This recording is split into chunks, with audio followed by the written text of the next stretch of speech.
5월 14일 주간 HLB 방송을 시작하겠습니다. 지난주 금요일은 HLB 그룹주의 날이었습니다. 간암 1차의 핵심 지표인 OS와 PFS에서 기존 치료제 대비 통계적 유의성이 확보되었다고 공개되었습니다. 간암 1차 치료제의 시장 가치는 기존의 NDA를 추진했었던 위암 4차와는 시장의 파이가 완전히 다르기 때문에 HLB 그룹주 전체가 주목받으며 시장을 요동치게 만들었습니다. 핵심 지표의 통계적 유의성을 선제적으로 공개하여 성공적으로 시장의 주목을 받게 되었습니다. 또한 6월에 전체 데이터를 공개할 것이라고 발표하였기 때문에 시기적으로 상승 모멘텀은 6월까지 충분히 유지될 수 있을 것으로 기대되고 있습니다. 관련한 내용들은 언론과 유튜버들을 통해서 많이 접하셨을 것으로 판단되기에 출향파는 공매도의 쇼커버링 가능성 여부를 중점적으로 분석하도록 하겠습니다. 늘 그래왔듯이 뇌피셜이 아닌 데이터를 통해 객관적으로 분석하고 이를 토대로 확률적인 추정을 하도록 하겠습니다. HLB는 정규장에서 25.74% 급등하며 마감을 하였고 시간외에서 3.29%를 마저 올려주며 사실상 상한가에 도달했습니다. 세력이 맘만 먹으면 정규장에서 상한가를 만드는 게 어렵지 않았을 텐데 정규장에서는 약간 힘을 빼며 마감을 한 모습이었습니다. 물량 테스트를 하려는 의도였는지 시간외까지 이슈를 끌고 가려 했던 것인지 아니면 또 다른 의도가 있는지는 알 수 없으나 현재로서는 거래량을 동반한 모멘텀이 생긴 것은 분명합니다. HLB 같은 세력주는 상방 세력의 의지도 중요하지만 공매도 포지션 또한 중요한 포인트가 됩니다. 우선 코스닥 지수를 살펴보고 지수 대비 HLB가 얼마나 선방했는지 흐름을 살펴보겠습니다. 지금 보시는 화면은 최근 1개월간 코스닥 지수와 HLB의 주가를 일봉으로 비교한 자료입니다. 1개월을 한정해서 비교한다면 주가가 급등을 하기 전에 지수보다 HLB의 흐름이 나쁘지 않았다는 것을 확인할 수 있습니다. 지수 대비 종목이 강한지 나쁜지를 비교해보는 것은 효율적인 투자를 함에 있어서 중요한 기준점을 제시해주는 경우가 있습니다. 지금 보시는 화면은 HLB의 투자자별 매매 현황입니다. 눈에 띄는 매매 주체가 있는데 바로 사모펀드입니다. 사모펀드가 무려 166억을 순매수했습니다. 사모펀드는 롱쇼트 전략으로 수익을 내는 게 일반적인 투자 형태인데 이번에 다수의 사모펀드에서 대량으로 롱 포지션을 잡았다는 것을 추정할 수 있습니다. 공매도 물량을 숏스퀴즈 한 것인지는 정확히 알 수는 없으나 개연성을 배제할 수 없다는 점에서 공매도의 숏 포지션은 상당히 위축될 것으로 보여집니다.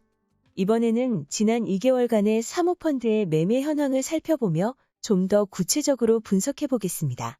지난 2개월간 사모펀드는 대체로 숏 포지션을 유지하고 있었으며 가장 많은 매도가 나왔던 3월 25일의 매매 현황은 20억 순매도였습니다.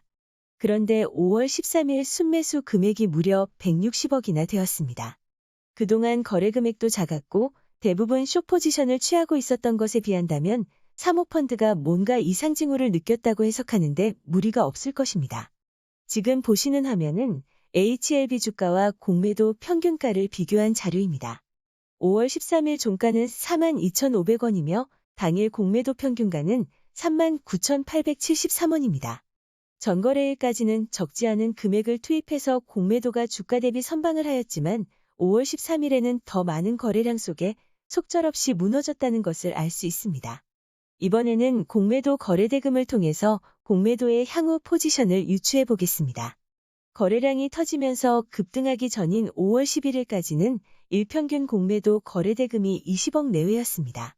그러나 전거래일에서 115억이 거래되었고 5월 13일에는 137억이 거래되었습니다. 공매도 거래대금 137억은 지난 3년간 총 거래대금 중에서 27위에 해당되는 적지 않은 거래대금이라고 할 수 있습니다. 공매도 매매 비중이 3.2%밖에 되지 않았음에도 137억이 공매도로 거래되었다는 점에서 꿈틀거리는 HLB의 거래량을 느끼실 수 있겠습니다. HLB의 공매도 잔고를 대량 보유하고 있기 때문에 공시 의무가 있는 공매도 기관은 모간 스탠리와 메릴 린치를 포함해서 JP모간과 시티그룹 그리고 SK증권까지 총 5개의 증권사가 있습니다. 거래량을 동반한 급등이 나온 5월 12일과 5월 13일 이틀간 순매수를 보면 시티그룹과 모간 스탠리가 나란히 순매수 1위와 2위에 포진되어 있으며 JP모간도 상위권에 포진된 것을 확인할 수 있습니다. 이러한 공매도의 움직임을 지켜볼 때 이틀간의 상승은 여러모로 의미가 있었다라고 해석할 수 있겠습니다. 또한 키움과 미래를 통한 개인 투자자들의 매도성 손바뀜까지 포함한다면 수급적인 면에서는 상당히 긍정적이라고 할 수 있겠습니다. 이상으로 공매도 현황에 대한 분석을 마치고 차트를 살펴보겠습니다. 출향파는 오래전부터 HLB를 분석할 때마다 거래량을 강조했습니다.